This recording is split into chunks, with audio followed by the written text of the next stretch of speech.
Hey there, I'm Khee, Locke's augmented irritant for today's very technical, slightly radioactive adventure. He's the half-elf, full nerd scribbling down lore, faster than a Van Saar trying to recalibrate a plasma coil. I read it, I snark at it, and together we are Locke and Khee. Today's story, we're heading into the polished, humming death traps of House Van Saar, a bunch of glorified tech geeks in shiny suits who figured out how to cheat at survival and somehow still managed to make everything worse. They're brilliant, they're dangerous, and most of them are one bad sneeze away from dissolving into a pile of Technicolor organs. So grab your radiation meds, put on something that doesn't melt easy, and let's dive into the glitchy glory of the Van Saar. Let's start with an overview, folks. Who and what are Van Saar? House Van Saar is well known for the quality of its technical products. Van Saar technology is no more advanced than that of anyone else, but their manufacturing processes are precise, and their finished materials are noted for their high quality. So basically, not smarter, just better at assembling IKEA furniture without crying. The noble houses of the Hive are known to pay top prices for Van Saar-made goods. As a result, the house is probably the wealthiest in Hive primos. Money talks, radiation squawks, big wallets, bigger tumors, real inspiring. Due to their familiarity with Imperial weaponry, as well as their abilities to improve and use it in combat, Van Saars are often recruited by the Imperial Guard as high-utility conscripts. Translation: tech support with extra grenades. Their staggering power, however, is built around a dark secret: flaws in their understanding the corrupted STC that creates their technology, flaws that bathe them in radiation and slowly kill them from within. So the real secret to their success is slowly microwaving themselves while pretending it's fine. Peak human condition. The Van Saars have a well-earned reputation of being serious-minded and somber people, with a deep-seated emphasis placed on order and hierarchy. No jokes, no fun, just spreadsheets, power armor, and existential dread. Like the other gangs of the Hive cities, the Van Saars have a style of clothing which distinguishes them from others. In their case, this equates to a close-fitting bodysuit intended to defend and sustain the wearer in the harsh Hive environment. Basically, full-body saran wrap. Very stylish, very flammable. Semi-permeable membranes in the suit reduce the loss of the body's moisture, whilst numerous spots on the material change color to inform the wearer of airborne pollutants and reduced levels of oxygen. If your clothes have a mood ring mode to tell you when you're about to suffocate, your city has issues. The Van Saar's gang dialect is known as Technolingua and Technic L. Sounds fancy, probably just beep boop with a lot of passive-aggressive correction. The House of Artifice is not only known for its wargear and weapons, but also for its many alliances with the Merchant Guild, clan houses, and great houses of Necromunda, friends in low places, and slightly glowier places. Bound together by a web of licenses and patents, the seal of the House of Artifice is found on thousands of pieces of tech throughout Necromunda. The seal of Van Saar on any piece of wargear assures one of its quality. It's like a warranty, but if it breaks, you just get radiation poisoning instead of a refund. However, their power and prestige has led many to see the house as arrogant and overly secretive. Shocking, truly. Who would have thought a bunch of half-dissolving tech nobles would have an attitude problem? Besides armaments and technology, House Van Saar also oversees a lucrative energy production industry. They have a number of allies, most notably House Catalyst and the pyromantic cults. Energy production, huh? Bet that's definitely not dangerously unstable in any way. Definitely.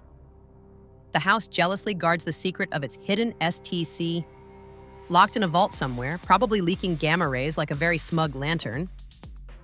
House Van Saar's history is tied heavily to ancient beings known as the Iron Lords, whose technology has been scavenged by Van Saar in the past.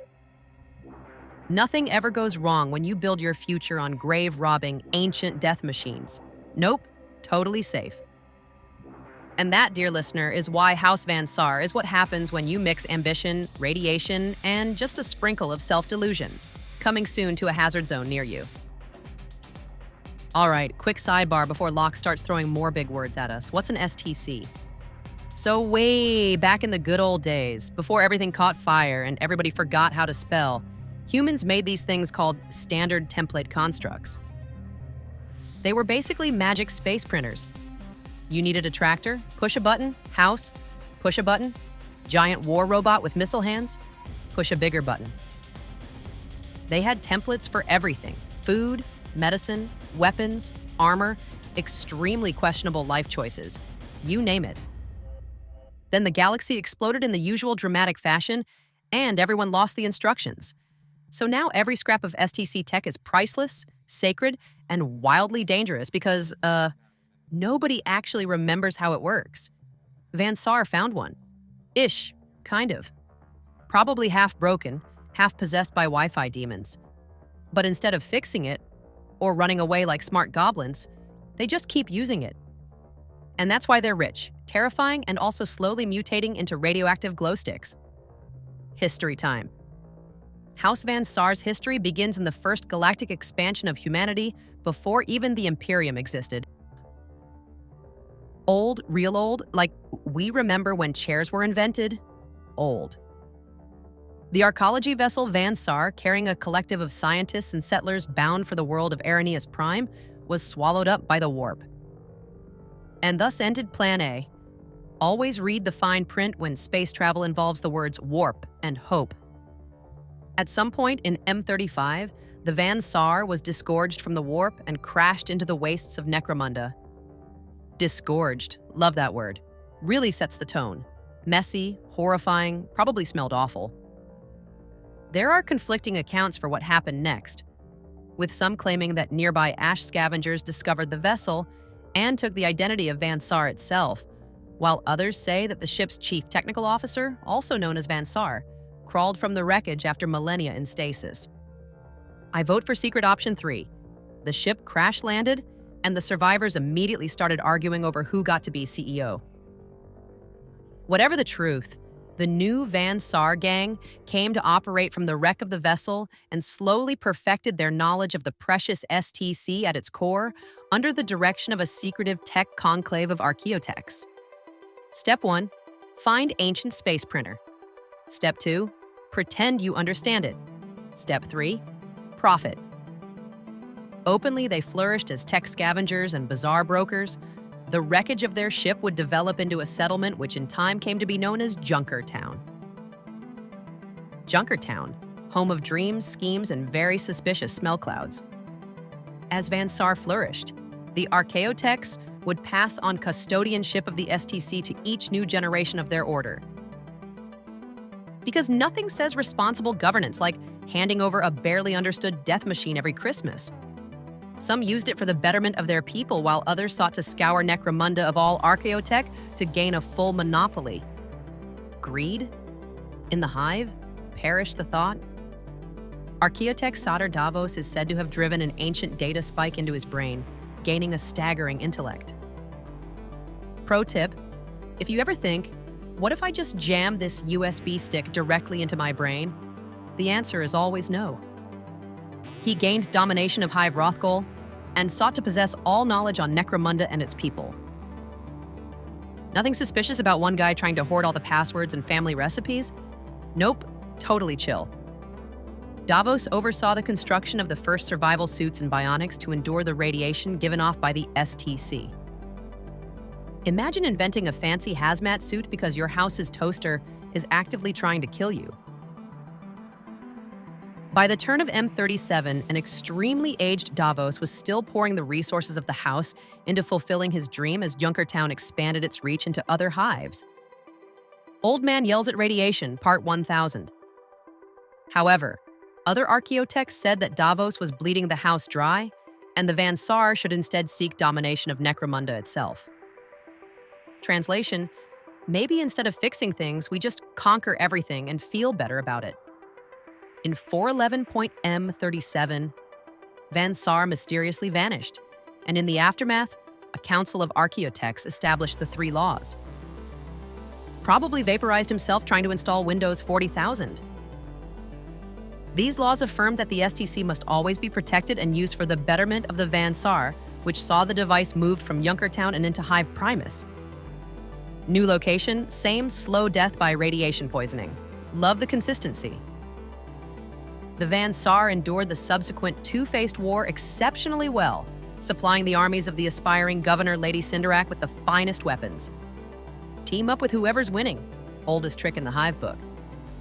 After emerging victorious in the war, Cinderak used the Van Saar to build a vast space station known as the Eye of Selene. Massive space station. Probably also massive maintenance costs. Bet it's held together with duct tape and quiet sobbing. As a reward, House Van Saar was promoted to full clan house. All it cost them was their teeth, their hair, and their ability to have children without glowing in the dark. By the start of M38, the archaeotechs of Van Saar were entrenched within the workings of Necromunda. Fancy words for they owned half the city and at least 3 blackmail folders on everyone else. This led to the gaining of many rivals, most notably the former tech masters of Hive Primus House Hera. Let's be real, nobody likes the smartest kid in class, especially when he's leaking radiation onto your lunch tray. House Hera launched a massive digital assault upon Van Saar, unleashing cannibal codes into the Cortex vaults. Nice. Nothing like cyber warfare to really make the end of the world feel modern. The cognitive engrams of the STC identified the rival house as an enemy and oversaw a series of industrial accidents that devastated Hera. Oopsie, all your factories exploded. What a coincidence. This allowed Van Saar to quickly crush House Hera in a brutal counterattack. In short, don't start fights with people whose computers literally hold grudges. When a Mechanicum team visited Necromunda in 132 M40, it mysteriously vanished when it began to investigate House Van Saar. Mysteriously vanished. Totally above board. Nothing suspicious here. Move along. In M40, the Iron Lords sought to infiltrate the house and dispatched shape-shifting cybernetic agents, creating a tech war that saw the archaeotechs hunt down the cybernetica. Spy versus spy, but with more third-degree burns. And that, my friends, is the uplifting tale of how House Van Saar became the richest, crankiest, and most radioactive tech hoarders in Necromunda. Truly an inspiration to us all. Okay, now for how they organize themselves, here we go. Supreme power in the house is overseen by the various archaeotechs, masters of tech lore who oversee the secret STC at their core. Yep, just you, a mildly cursed supercomputer, and the constant low-level fear that it's about to ask for a promotion. While similar to the tech priests of the Adeptus Mechanicus, these figures have no interest in the religion of the Omnissiah. Oh, so they're like tech priests, but without all the chanting, self-flagellation, and awkward machine compliments. Just pure weaponized nerd rage and a mild glow-in-the-dark tan. Beneath the archaeotechs are primes, who act as middle-rank overseers. Gang leaders, but glowing. Beneath these are the primes' lieutenants, which include augmechs. Translation: people who fix their glowing leaders when they inevitably short-circuit themselves. Beneath these figures are techs and subtechs, which is a catch-all term for workers and warriors.